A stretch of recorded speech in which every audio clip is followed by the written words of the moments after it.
everyone, and welcome to United Weekly. I'm your host, Alexi, and we're going to get straight into this. Paul Pogba out for 2 to 3 weeks. This is a huge blow for Manchester United.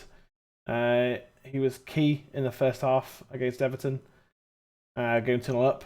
He was running the midfield, and we really showed our lack of discipline without him in there, which is strange, really, because Pogba's not always been the most effective defender, or defensive midfielder, I should say. But he's been really good this season. I think we missed him in that second half. I think we're going to miss him for these games now as well. We've got the FA Cup game, got West Brom and Newcastle. Could potentially be out for the City game and Chelsea games as well. So and the Europa League games. So could have a huge impact on our season. But has been confirmed to be out for 2 to 3 weeks now. There's a lot. There's a lot of stuff in the press about David De Gea, and I think he wasn't to blame for any of the goals. Really, I mean, the first goal you could maybe say could have done better with the cross. It wasn't a powerful cross. I think it just took him by surprise. And apart from that, really, it wasn't his fault. It was Maguire didn't get across quickly enough. For the second goal, no one marked James Rodriguez, arguably Everton's most effective attacking player this season, and no one marked him or closed him down. So it was an easy goal for him. They couldn't do anything about that. And then the third goal, it was all Harry Maguire, really, who was at fault for that one. So you kind of take that and you move on. The third story is that Shola Shortai has signed his first professional contract. The young lad coming through from the under 23s. He's gonna keep playing with the under 23s, but could potentially be training with the first team now. So that's a huge step up for him, and a fantastic opportunity for him to start learning more about the Premier League level stuff on the training pitch. So that's really great for him. Also, we definitely want to talk about the continuing racial abuse that's going on online towards Axel Tuanzebe and Reece James, an assisto who plays for plays in the Women's League, and it's just disgusting and totally unjustifiable and just the most ridiculous thing to see. If you want to criticize someone for their performance, that's fair enough. Can't argue about that. If someone wants to, say that Rashford was rubbish, or De Gea, or even Pogba, Wan-Bissaka, whoever, that's absolutely fine. But you can't go around spouting hate, and it's not on. And I'm glad the FA have said something. Whether that's going to lead to any further action from the social media sites, I don't know. A little bit doubtful about that. There's news coming out as well from Manchester United that Eric Bailly may be offered a new contract. Now, I think in the summer, if we get Koundé in from Sevilla and we let Victor Lindelof go, for example, and have Bailly as a backup centre back, I think that's okay. I think then you can talk about giving him a new contract, but he just gets injured all the time. It's like offering Phil Jones a new contract, which we did a couple of years ago. He's like Bailly's just gonna be injured most of the time, so I don't know if that's worth doing. But I don't know. I like Eric. I think he's a wonderful centre back when he's fit, but he doesn't stay fit for long enough to be a long-term solution. And I think hopefully we can get Koundé in the summer from Sevilla in. A few outlets saying that he's our priority signing in the summer. I hope that's true. I don't think we need Sancho anymore. I mean, we've scored more goals than anyone in the Premier League this season.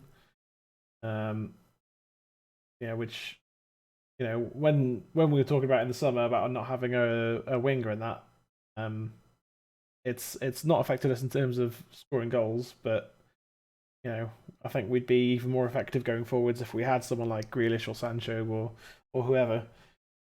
So yeah, that's getting a centre back and a centre defensive midfielder is just the most important. That's really where our priorities need to be. So hopefully we can do something around that. And I just want to finish off with the FA Cup game preview against West Ham. I think there's an opportunity there to rotate a few players. I think I think Henderson definitely should. He's our cup keeper, so he needs to play in goal, and I think he will. I think you give Wan-Bissaka a rest and you play Tuanzebe at right back. I think that's fine. Maybe even Brendan Williams, but he's not first team ready. He's proven that this season and most of last season that he's not ready to play in the first team really. So maybe Brandon with Tuanzebe replacing Lindelof, but I think it's going to be Tuanzebe, Lindelof, Maguire, and Alex Telles starting. Wouldn't be surprised, and I've gone with McFred to protect that back line because obviously I've got Lindelof and Maguire, so I think McFred's going to be the more likely choice from Ollie. I would like to see Donny playing in that deeper sitting role, but or the number 6 role.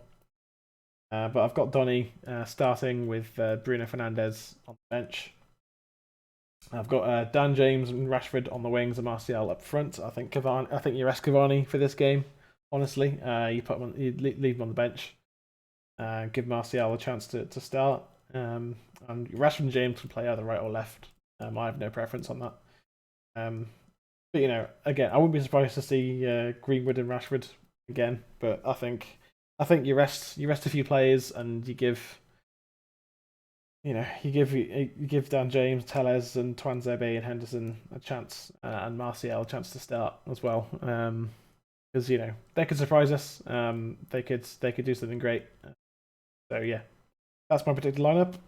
As far as my predicted score, I think it's going to be tough because our defense is leaking goals again, and I don't know that we can hold off West Ham. So I'm going to go with 2-1 to United. Yeah, that's my score prediction. It's 2-1 to Manchester United. It could be the way. We could lose 3-0. We could win 3-0. But I think 2-1 to us. I think I'm a United fan. Of course, I'm going to predict us to win. But whether or not we can keep out West Ham, I don't think we can. So that's what I'm going with. Yeah, and I think it's going to be interesting to see how we play without Pogba. I think, is Donny going to get game time? Probably not. I think it's going to be McFred again. I think we're going to become, counter-attacking side once again, and that's going to be frustrating. But I think that's how we're going to play. And I think again, Tuanzebe needs minutes. So does Telles. And so does Donny. Donny needs minutes. So yeah, hopefully those 3 players start at least wherever they play, whether Tuanzebe plays centre back or right back, and whether Donny starts in the number 10 position or sits alongside Fred or McTominay or whatever. Because McTominay had a really good game against Everton in that first half, especially. Just the second half, it all fell away. And, I think I say that McTominay scored the what should have been the winning goal. So it's there's potential there for us to go and win a trophy. I think if we go with that starting 11 that I laid out, then I think our bench is going to look really strong. Bring on Cavani, bring on Bruno, bring on Luke Shaw. Yeah, I think there's good potential there. So I expect us to win tomorrow night, but we'll see what happens with that. So so for United Weekly, where we have no agendas and forever Ed, I've been Alexi, and we'll see you next time. Peace.